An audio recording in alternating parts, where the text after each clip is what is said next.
ትናንትና ማታ የብሔራዊ ባንክ ፒ2ፒን በተመለከተ መግለጫ አውጥቷል። እሱን ተከትሎም የተለያዩ ጥያቄዎች እየመጡልኝ ነው። የመጀመሪያውና ማወቅ ያለባችሁ ግን ትናንትና ፒ2ፒን በተመለከተ ከዛሬ ጀምሮ ፒ2ፒ መጠቀም ወንጀል ነው የሚል አዲስ ህግ አልወጣም። ትናንት ፒ2ፒን በተመለከተ የወጣ አዲስ ህግ የለም።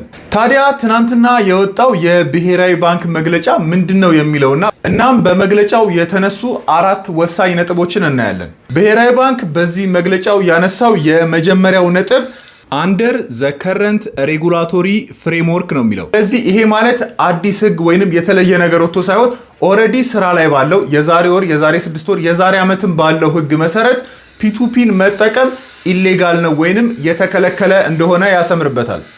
ፒ2ፒን በተመለከተ ኦልሬዲ ያለው የህግ ማዕቀፍ አይፈቅድም ነው እንጂ አዲስ ትናንት የወጣ ህግ ስላለ አይደለም ማለት ነው። በሁለተኛ ደረጃ የተነሳው ነጥብ ምንድነው?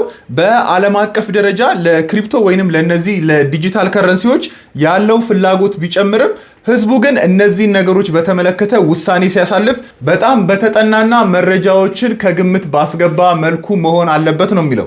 ምክንያቱም ደግሞ እነዚህ ኮይኖች በባህሪያቸው በጣም ቮላታይል፣ ዋጋቸው በጣም የሚጨምር እንዲሁም በጣም ድንገት ሊቀንስ የሚችል አይነት ሲሆኑ ከዛ በተጨማሪም ደግሞ ለፍራውድና እስካም እናንተም ልትጭበረበሩና እስካም ልትደረጉ ትችላላችሁ። ሁለተኛው የነዚህ ኮይን ባህሪ ደግሞ የፎሪን ኤክስቼንጅ ፕራይስን ማኒፑሌት ሊያደርጉ ይችላሉ። እንደዚሁም ኢቭን ኦፕሬሽናል ሪስክ ራሱ አላቸው የሚለውን ያነሳና የሴፍ ጋርድ እጥረት አለባቸው። ይሄ ማለት በራሳቸው የመኒ ላውንደሪንግን የሚቆጣጠሩበት ስርዓት የላቸውም።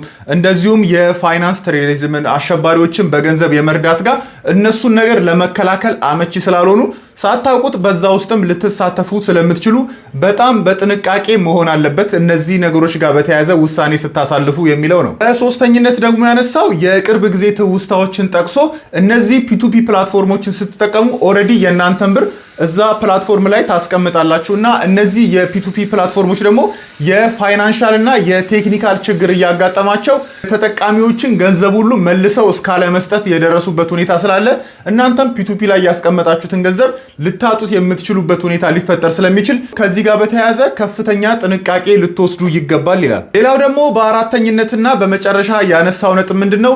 መንግስት ይሄንን የዲጂታል አሴት በተመለከተ ከፍተኛ ፍላጎት እየጨመረ እንደመጣ ይታወቃል። ስለዚህ መንግስት የራሱን የሬጉላቶሪ ፍሬምወርክ ወይንም የህግ ማዕቀፍ ለማዘጋጀት እየሞከረና እንደዚሁም ከሌሎች ሀገራት አቻዎቹ ጋር እየመከረ እንደሆነ የህግ ማዕቀፉን እንዴት ማዘጋጀት ይቻላል በሚለው ላይ እየሰራ እንደሆነ አስታውሷል። ይሄ መግለጫ በጥቅሉ ስናየው አሁን ባለው ህግ መሰረት ፒ2ፒን መጠቀም ህጋዊ አይደለም ወይንም ኢሌጋል አክቲቪቲ ነውና ይሄንን አስታውሱ ያለ ይመስላል። በጥቅሉ የመግለጫው ሐሳብ ይሄን ይመስላል። እናንተ እንዴት አገኛችሁት? ሐሳባችሁን ኮሜንት ላይ አስቀምጡልኝ።